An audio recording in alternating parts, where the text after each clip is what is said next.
धन्यवाद नीतीश जी।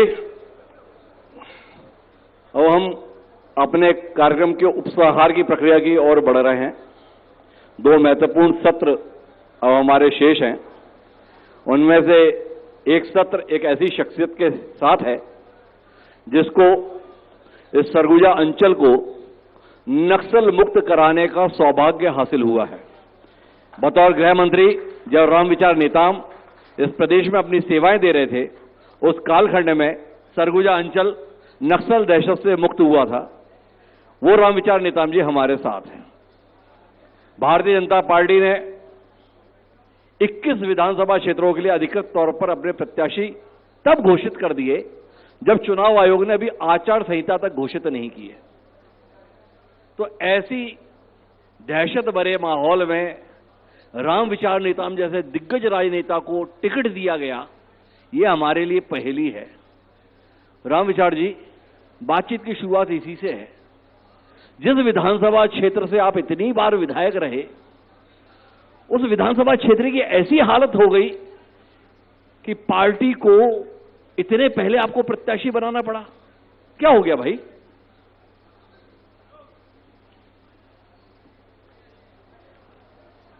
इस सभा में तमाम सारे हमारे जिले के, संभाग के, प्रदेश के सभी नेतागण यहाँ विराजमान हैं।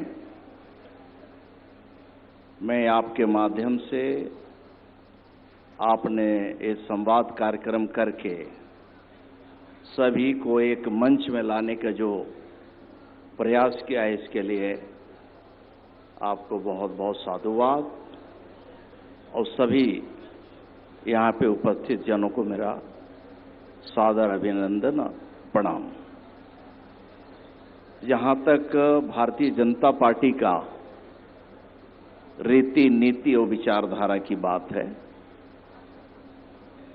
वो सब मैं समझता हूं कि भारतीय जनता पार्टी के जो कार्यकर्ता हैं उसका 100% पालन करता है और उसके तहत जो भी निर्णय होते हैं हम सब जो है सहज स्वीकार करते हुए हम उसे पूरा करते हैं। जहां तक इतना पहले पार्टी को टिकट देने की बात है, घोषणा करने की बात है कि प्रत्याशी घोषित किया गया जी। देखिए, भारतीय जनता पार्टी हो या बाकी पार्टियां जी, सभी पार्टियां अपने अपने चुनाव को जीतने की रणनीति बनाती है जी। और उस रणनीति के तहत पार्टी कुछ न कुछ एक क्राइटेरिया फिक्स करती है। अब पार्टी ने क्राइटेरिया फिक्स किया कि लगातार जो चुनाव हम हार रहे हैं जी, एक बार नहीं, एक बार से अधिक, 2 बार, 3 बार, 4 बार, ऐसी विधानसभाओं को हम छांट के कुछ प्रत्याशी पहले लाएं जिससे कि राजी नाराजी जो भी बातें होंगी तो वो कम से कम समझ में आ जाएगा, करेगा। तो पार्टी ने, मेरे संगठन ने मुझ पर फिर से इतना बड़ा विश्वास करते हुए राष्ट्रीय संगठन ने, राष्ट्रीय नेतृत्व, प्रदेश नेतृत्व ने, जो मेरे जैसे एक अदना से कार्यकर्ता के ऊपर ये जो भरोसा किया है, मैं समझता हूं ये भारतीय जनता पार्टी में ही संभव है, किसी दूसरी पार्टी में संभव नहीं है। नहीं, पहले तो हम समझेंगे रामविचार जी, अगर 1993 से लेकर 5 बार का विधायक, पार्टी का राष्ट्रीय सचिव, अनुसूचित जनजाति मोर्चे का राष्ट्रीय अध्यक्ष रह चुका हुआ शख्स अदना सा कार्यकर्ता है, तो भाई बड़ा कार्यकर्ता कौन होता है, बड़ा नेता कौन होता है? थोड़ा समझाइए ना रामविचार जी। देखिए, बाकी पार्टियां,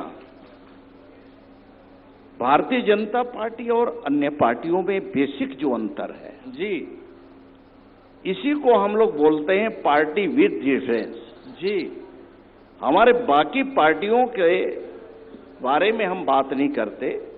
हमारे यहाँ तो एक अदना सा हमारा बूथ लेवल के कार्यकर्ता, स्थानीय समिति के कार्यकर्ता से लेकर के राष्ट्रीय अध्यक्ष तक भी एक कार्यकर्ता ही होता है। भले ही उसके दायित्व अलग होते हैं और दायित्व बदलते रहते हैं।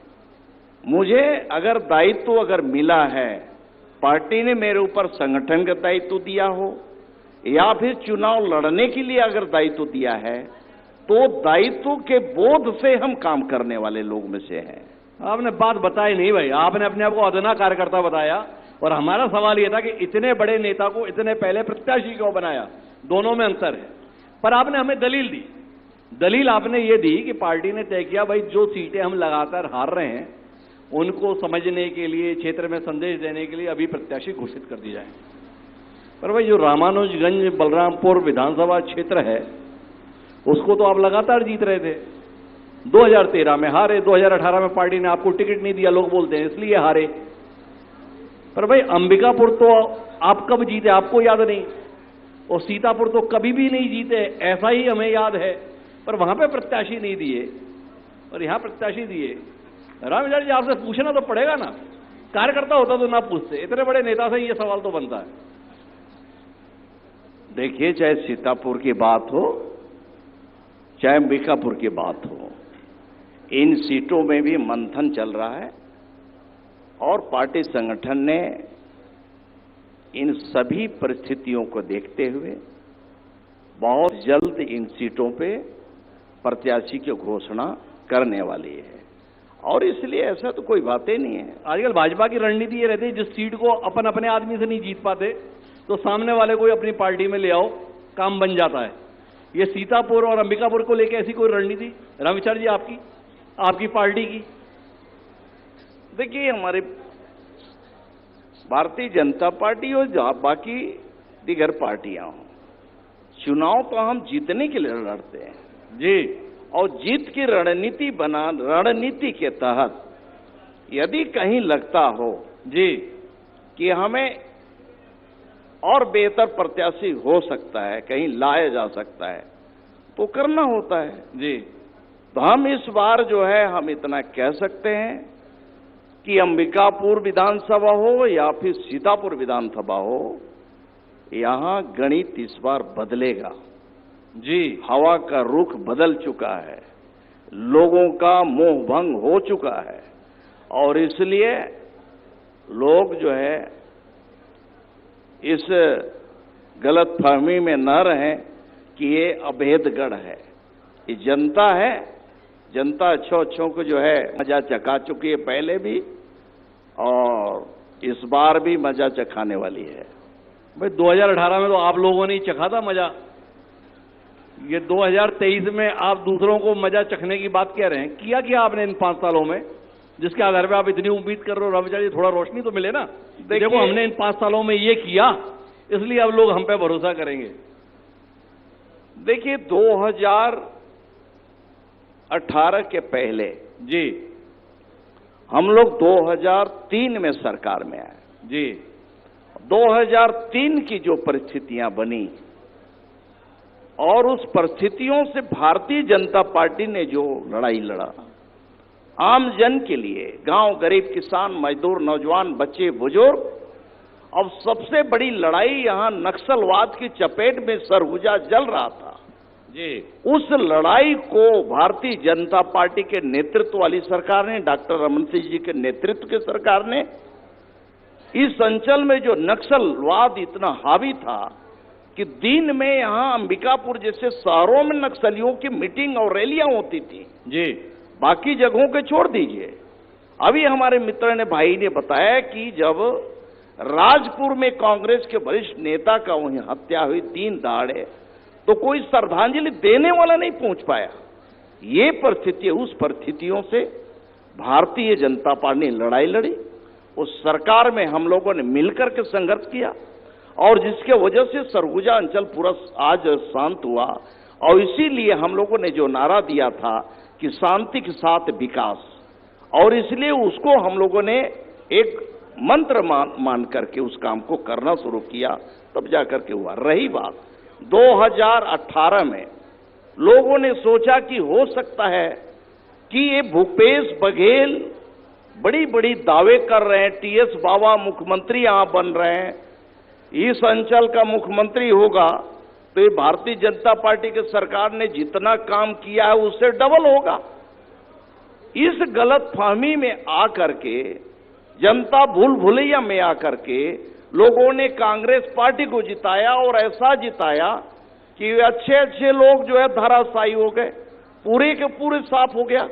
अब भैया 2018 के बाद इनकी सरकार जो बनी है, ठगेश की सरकार बनी है, उसके तहत सबका मोह भंग कांग्रेस पार्टी से हो गया।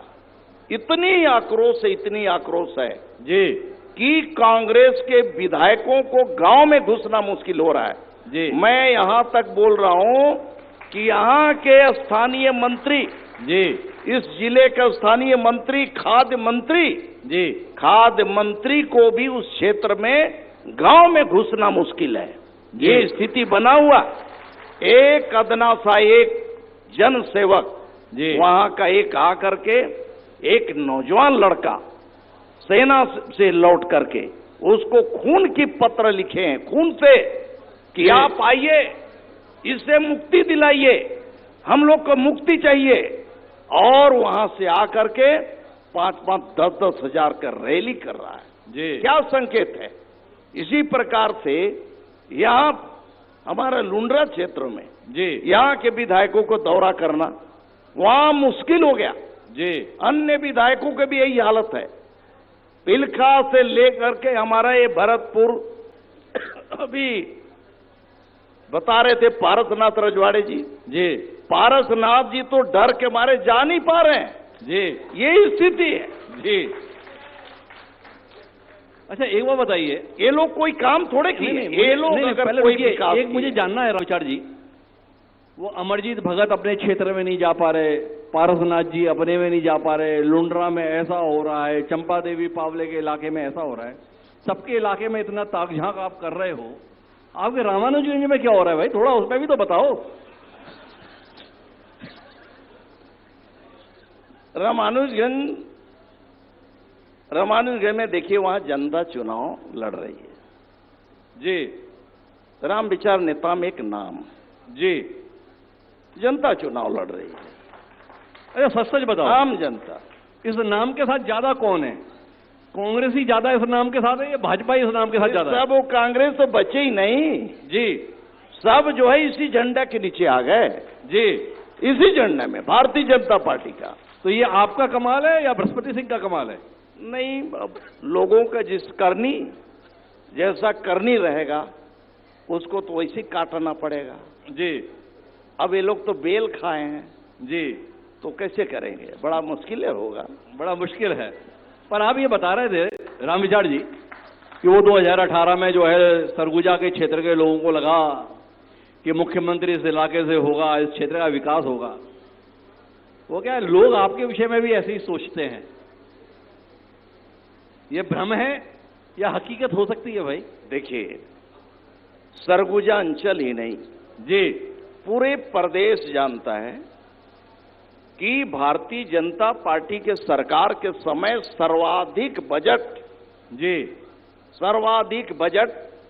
चाहे ट्रैवल डिपार्टमेंट की बात हो, चाहे हेल्थ की बात हो, चाहे एजुकेशन, हायर एजुकेशन की बात हो, चाहे इरिगेशन की बात हो, सर्वाधिक बजट जो है सरगुजा संभाग को मिला।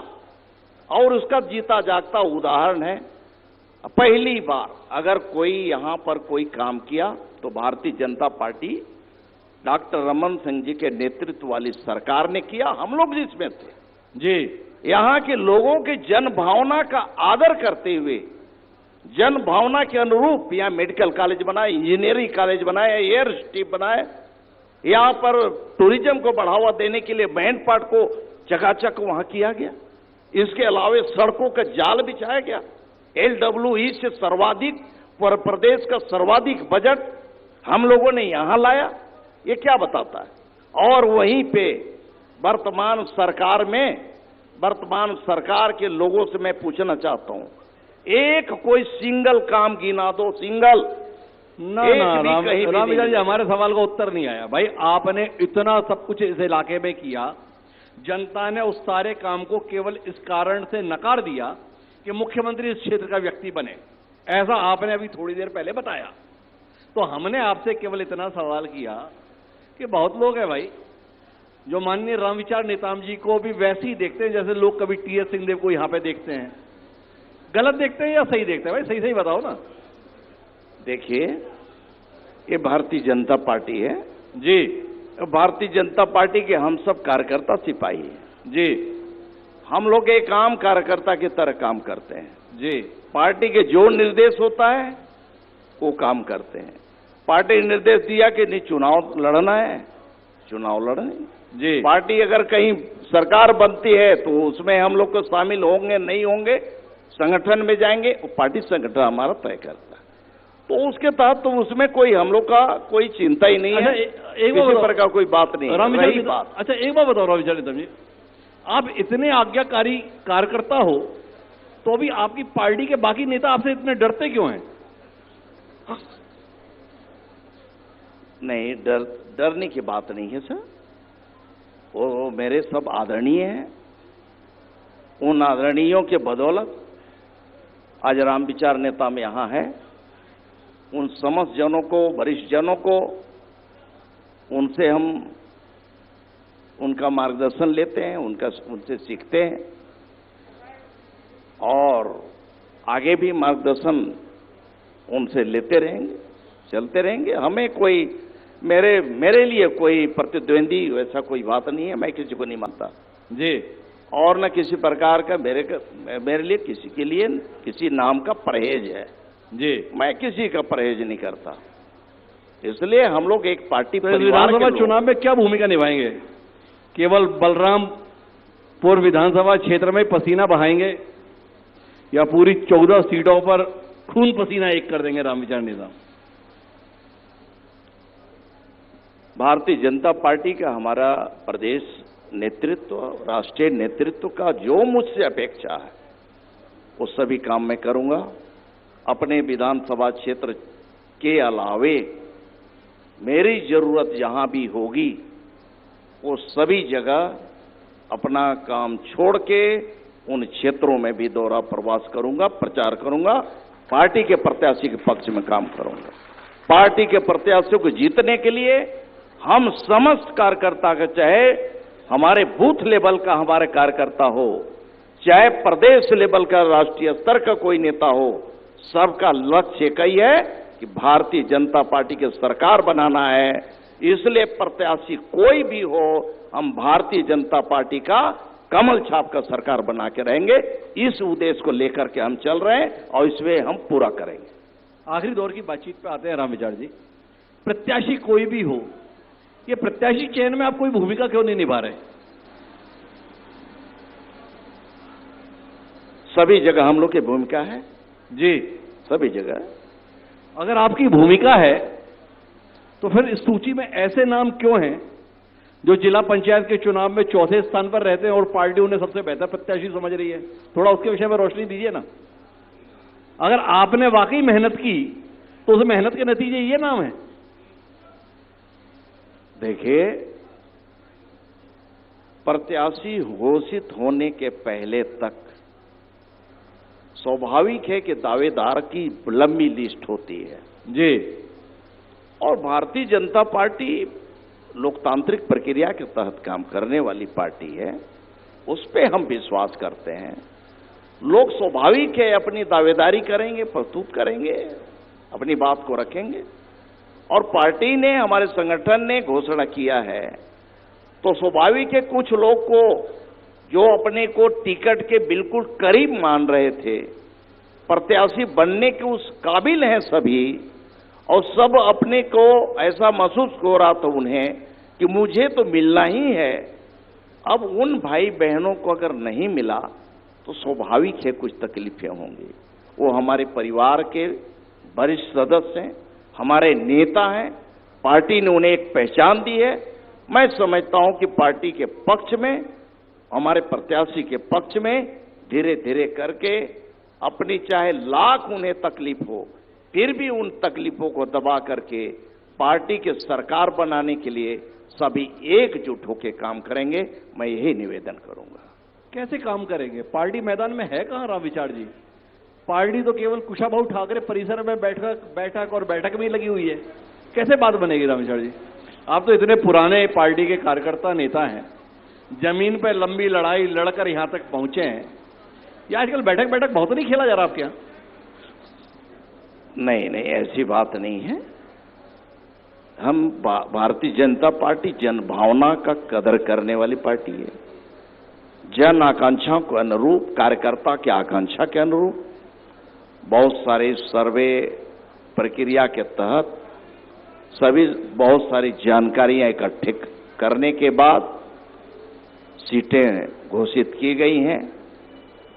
और लगता है बाहर से कि इसमें कहीं न कहीं कोई कमी हुआ हो, लेकिन मैं ऐसा नहीं मानता हूं। पार्टी का हमारा नेतृत्व ने जो निर्णय किया है, हमें चाहे कोई भी कुछ भी हो, हमें उसके अनुसार हमें करना है, चलना है। कैसे जीतोगे आप बिना हथियारों के? बार बार कहानी पूछते क्यों हारे थे? वो 2500 रुपए में धान खरीदी थी इसलिए हार गए, वो कर्ज माफी थी इसलिए हार गए। इस बार भी आपके पास है क्या जो जीत जाओगे भाई? थोड़ा ये तो बताओ ना। सारे कार्यकर्ता पूछ रहे साहब धान खरीदी का क्या करोगे? नेता दाएं देख रहे हैं, बाएं देख रहे हैं। ये बताइए, देखिए, आप अगर वचन नहीं देते हो तो आपके ऊपर कोई आरोप नहीं लगाने वाला जी, लेकिन आप संकल्प लिए हो, गंगा जल लेकर के कसम खाए हो जी, उस चीज को जनता भूलने वाली नहीं है जी। अब इन्होंने बोला कि भाई हम शराबबंदी करेंगे, ठीक है, नहीं किए। और शराबबंदी नहीं किए तो ये तो घर पहुंच सेवा शुरू कर दिए जी। अब उसमें भी शराब में इतना भ्रष्टाचार, इतनी भ्रष्टाचार, टैंकर का पानी डाल करके बेच दिए। नंबर 2 का शराब, कितने लोग का किडनी खराब हो गया जी, किडनी खराब हो गया कितने का। वो शराब के नशे में आकर के एक सरकार की नुमाइंदगी करने वाले लोग ऐसी बयान दे रहे हैं जो समझ नहीं आ रहा। ये प्रदेश को कहां ले जा रहे हैं? शराब के नाम पे आज जो घोटाला चल रहा है, प्रदेश में जिस तरह घोटाला चल रहा है, ये मैं नहीं बोल रहा हूं, पूरा भारत की एक बहुत ही एक स्वच्छ संस्थान जो है वो जांच कर रही है, वो दे रही है। ईडी इसके साथ साथ खनिज में घोटाला, तमाम डीएमएफ में घोटाला, सीआर रोड में घोटाला, ये आपका दवा खरीदी में घोटाला, ट्राइबल के सामान खरीदी में घोटाला, ये कहां जाएगा? ये सब। दूसरी बात कि यहां के विधायक माननीय टीएस सिंहदेव जी, इनको शुरुआत में 2 चुनाव में लोगों ने मुख्यमंत्री बना दिया जी।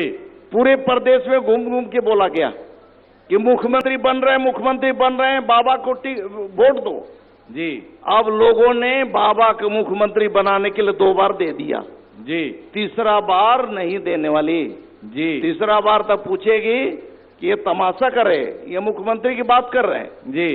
यहाँ इनका विभाग ही चला गया जी, मुख्यमंत्री कहां बनेंगे, इनका विभाग को छोड़ना पड़ा जी। इतने परेशान हो गए।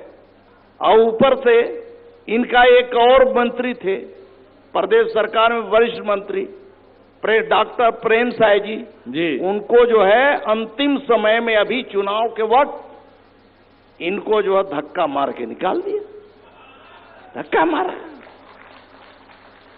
तो क्या ये लोग, ये प्रदेश की ही जनता, ये यहां की जनता, इस क्षेत्र की जनता, पूरे संभाग की जनता इस अपमान के जो घूंट पी के रहा है उसको माफ करेगा, छोड़ेगा? कदापि नहीं। उस अपमान का बदला इस क्षेत्र की जनता, उस विचार संभाग की जनता। तो मेरा आखिरी सवाल है कि राम विचार नेताम जी जैसा जमीनी और अनुभवी राजनेता क्या इस नतीजे पे पहुंचा है कि धान खरीदी के स्थान पर लोग शराबबंदी को मुख्य विषय मानेंगे और इसलिए आपको सत्ता में ला देंगे? नहीं, धान खरीदी के संदर्भ में आप मौन बने रहें, ये 2500 से 2800, 2800 पे 3600 जाएं और आप 1800, 1900, 2000 पे अटके रहें और आप सोच रहे हैं कि छत्तीसगढ़ में आप सरकार बना रहे हैं। वाकई अब धान खरीदी नहीं, ये जितना दे रहे हैं ये केंद्र का पैसा लग रहा है। केंद्र का पैसा 80% हम दे रहे हैं। और ये भी बता दूं, अगली बार भारतीय जनता पार्टी के नेतृत्व वाली सरकार बनेगी, ये भूपेश बघेल की सरकार जितना दे रही है उससे ज्यादा हम खरीदी में देंगे, उससे ज्यादा देंगे। तो ये रामविचार नेताम जी ने तो अपने स्तर पर ऐलान कर दिया, जो भूपेश सरकार दे रही है उससे ज्यादा हमारी सरकार देगी। पर देखें, प्रदेश की जनता क्या रामविचार नेताम जी के कहने मात्र से भरोसा कर लेगी या किसी और के भी कहने का इंतजार करेगी? पर रामविचार जी को भरोसा है कि सरगुजा क्षेत्र में और प्रदेश में दोनों जगह भाजपा की लहर चलने वाली है। तो रामविचार जी, आपको शुभकामनाएं आपके भरोसे के लिए। बाकी पता तो दिसंबर में ही चलेगा कि आपका भरोसा जनता ने कितना पूरा किया। पर आप हमारे कार्यक्रम का हिस्सा बने, इसके लिए आपका बहुत बहुत धन्यवाद, बहुत बहुत आभार।